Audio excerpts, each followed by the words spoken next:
பரிசுத்த வேதாகமம் புதிய ஏற்பாடு யோவான் 20ஆம் அதிகாரம். வாரத்தின் முதல் நாள் காலையில் அதிக இருட்டோடே மகதலேனா மரியாள் கல்லறையினிடத்திற்கு வந்து கல்லறையை அடைத்திருந்த கல் எடுத்து போட்டிருக்க கண்டாள். உடனே அவள் ஓடி சீமோன் பேதுருவினிடத்திலும் இயேசுவுக்கு அன்பாயிருந்த மற்ற சீஷனிடத்திலும் போய், கர்த்தரை கல்லறையிலிருந்து எடுத்து கொண்டு போய்விட்டார்கள், அவரை வைத்த இடம் எங்களுக்கு தெரியவில்லை என்றாள். அப்பொழுது பேதுருவும் மற்ற சீஷனும் கல்லறையின் இடத்திற்கு போகும்படி புறப்பட்டு இருவரும் ஒருமித்து ஓடினார்கள்.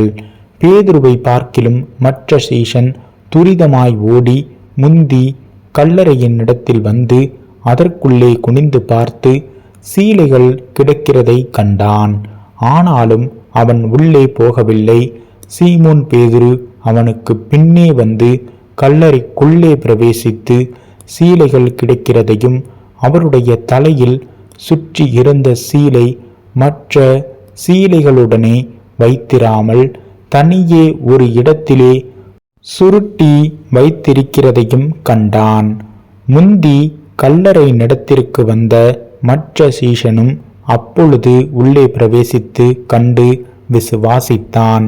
அவர் மரித்தோரிலிருந்து எழுந்திருக்க வேண்டும் என்கிற வேத வாக்கியத்தை அவர்கள் இன்னும் அறியாதிருந்தார்கள்.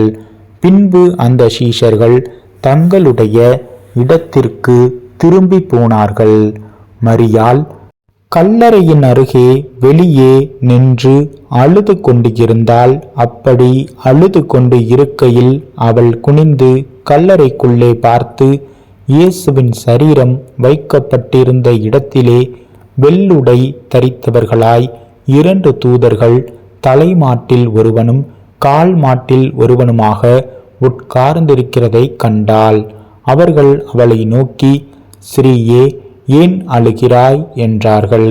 அதற்கு அவள், என் ஆண்டவரை எடுத்து கொண்டு போய்விட்டார்கள், அவரை வைத்த இடம் எனக்கு தெரியவில்லை என்றாள். இவைகளை சொல்லி பின்னாக திரும்பி இயேசு நிற்கிறதை கண்டாள். ஆனாலும் அவரை இயேசு என்று அறியாதிருந்தாள். இயேசு அவளை பார்த்து, ஸ்திரீயே, ஏன் அழுகிறாய்?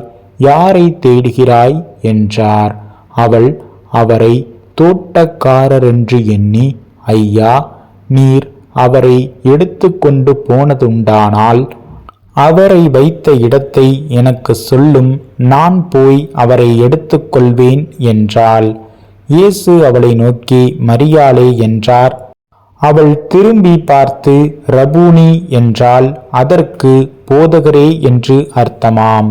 இயேசு அவளை நோக்கி, என்னை தொடாதே, நான் இன்னும் என் பிதாவினிடத்திற்கு ஏறி போகவில்லை. நீ என் சகோதரரிடத்திற்கு போய், நான் என் பிதாவினிடத்திற்கும் உங்கள் பிதாவினிடத்திற்கும் என் தேவனிடத்திற்கும் உங்கள் தேவனிடத்திற்கும் ஏறி போகிறேன் என்று அவர்களுக்கு சொல்லு என்றார். மகதலேனா மரியாள் போய் தான் கர்த்தரை கண்டதையும் அவர் தன்னுடனே சொன்னவைகளையும் சீஷருக்கு அறிவித்தாள். வாரத்தின் முதல் நாளாகிய அன்றைய தினம் சாயங்கால வேளையிலே சீஷர்கள் கூடியிருந்த இடத்தில் யூதர்களுக்கு பயந்ததினால் கதவுகள் பூட்டி இருக்கையில் இயேசு வந்து நடுவே நின்று, உங்களுக்கு சமாதானம் என்றார். அவர் இப்படி சொல்லி தம்முடைய கைகளையும் விலாவையும் அவர்களுக்கு காண்பித்தார். சீஷர்கள் கர்த்தரை கண்டு சந்தோஷப்பட்டார்கள். இயேசு மறுபடியும் அவர்களை நோக்கி, உங்களுக்கு சமாதானம் உண்டாவதாக, பிதா என்னை அனுப்பினது போல நானும் உங்களை அனுப்புகிறேன் என்று சொல்லி அவர்கள் மேல் ஊதி, பரிசுத்த ஆவியை பெற்றுக்கொள்ளுங்கள். எவர்களுடைய பாவங்களை மன்னிக்கிறீர்களோ அவைகள் அவர்களுக்கு மன்னிக்கப்படும், எவர்களுடைய பாவங்களை மன்னியாதிருக்கிறீர்களோ அவைகள் அவர்களுக்கு மன்னிக்கப்படாதிருக்கும் என்றார். இயேசு வந்திருந்தபோது 12 ஒருவனாகிய திதிமு எனப்பட்ட தோமா என்பவன் அவர்களுடனே கூட இருக்கவில்லை. மற்ற சீஷர்கள் கர்த்தரை கண்டோம் என்று அவனுடனே சொன்னார்கள். அதற்கு அவன் அவருடைய கைகளில் ஆணிகளினாலுண்டான காயத்தை நான் கண்டு அந்த காயத்திலே என் விரலை இட்டு என் கையை அவருடைய விலாவிலே போட்டாலொழிய விசுவாசிக்க மாட்டேன் என்றான். மறுபடியும் 8 நாளைக்கு பின்பு அவருடைய சீஷர்கள் வீட்டுக்குள்ளே இருந்தார்கள். தோமாவும் அவர்களுடனே கூட இருந்தான். கதவுகள் பூட்டப்பட்டு இருந்தது. அப்பொழுது இயேசு வந்து நடுவே நின்று, உங்களுக்கு சமாதானம் என்றார்.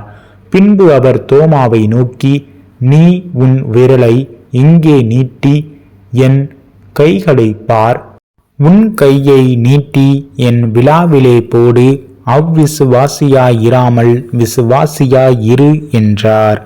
தோமா அவருக்கு பிரதியுத்தரமாக, என் ஆண்டவரே, என் தேவனே என்றான். அதற்கு இயேசு, தோமாவே, நீ என்னை கண்டதினாலே விசுவாசித்தாய், காணாதிருந்தும் விசுவாசிக்கிறவர்கள் பாக்கியவான்கள் என்றார். இந்த புஸ்தகத்தில் எழுதியிராத வேறு அநேக அற்புதங்களையும் இயேசு தமது சீஷருக்கு முன்பாக செய்தார். இயேசு தேவனுடைய குமாரனாகிய கிறிஸ்து என்று நீங்கள் விசுவாசிக்கும்படியாகவும் விசுவாசித்து அவருடைய நாமத்தினாலே நித்திய ஜீவனை அடையும்படியாகவும் இவைகள் எழுதப்பட்டு இருக்கிறது.